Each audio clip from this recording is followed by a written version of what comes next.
অনেকেরই প্রাণের শহর রাজশাহী, আর এখানে আসার পর সবার আগে যেটা আপনার চোখে পড়বে সেটা নিঃসন্দেহে এই শহরের সৌন্দর্যতা। তবে বিভাগীয় ক্রীড়া সংস্থা হয়ে আছে এক প্রকার জরাজীর্ণ প্রতিমা। অবকাঠামোগত এই দুর্বলতার কারণেই রাজশাহীর ক্রিকেট প্রেমীরা বরাবরই বঞ্চিত হচ্ছে বড় ম্যাচের স্বাদ থেকে। অথচ ঐতিহ্য, দর্শক আগ্রহ আর ক্রিকেট সংস্কৃতিতে রাজশাহী দেশের অন্যতম একটি গুরুত্বপূর্ণ কেন্দ্র। তাই ঘরোয়া ক্রিকেট ফিল্ডেও পূর্ণতা পেতে এখনও অনেক পথ পাড়ি দিতে হবে এই স্টেডিয়ামকে। রাজশাহীতে ফিরেছে ঘরোয়া ক্রিকেট। বাংলাদেশ ক্রিকেট লিগ, সংক্ষেপে বিসিএল এর ওয়ানডে সংস্করণ, এই দিয়েই শুরু হচ্ছে নতুন যাত্রা। সাজিয়ে গুছিয়ে তোলার যতটুকু চেষ্টা হয়েছে তাও চোখের সামনে, যেন ক্রিকেটার আর কর্মকর্তারা যেন ঠিকঠাক বসতে পারে। তবে মাঠের ভেতরের 22 গজ থেকে গ্রাউন্ড পাবে 100-তে 100। এর আগের আসরে খেলা শুরু হওয়ার অপেক্ষায় থেকে থেকে বৃষ্টি বাধায় সব তছনছ হয়ে গেছে। উত্তরাঞ্চলে ক্রিকেট প্রেমীদের দীর্ঘ অপেক্ষার অবসান হতে যাচ্ছে।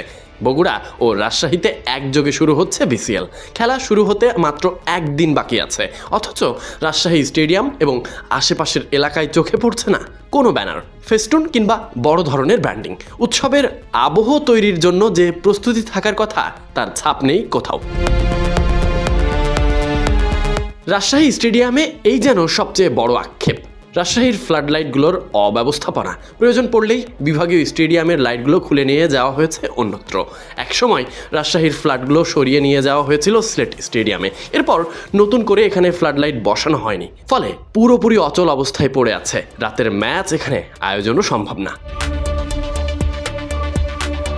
এই সব সীমাবদ্ধতার কারণেই বিসিএল ফাইনাল ম্যাচ নিয়ে যেতে হচ্ছে মিরপুরে। বিপিএল ম্যাচ আয়োজনের দাবি উঠেছিল একাধিকবার, কিন্তু বাস্তবে রূপ পায়নি সেই উদ্যোগ। কারণ একটাই, ফ্লাড লাইট না থাকায় রাতের ম্যাচগুলো আয়োজন এখানে সম্ভব নয়। রাজশাহী ন্যারেটিভ পেরিয়ে স্পোর্টিং উইকেটে নিজেদের সেরাটা দিতে মুখিয়ে আছে ক্রিকেটাররা। আপাতত সেই অপেক্ষা। Sadiq Ahmed Sunny, BD ক্রিক time.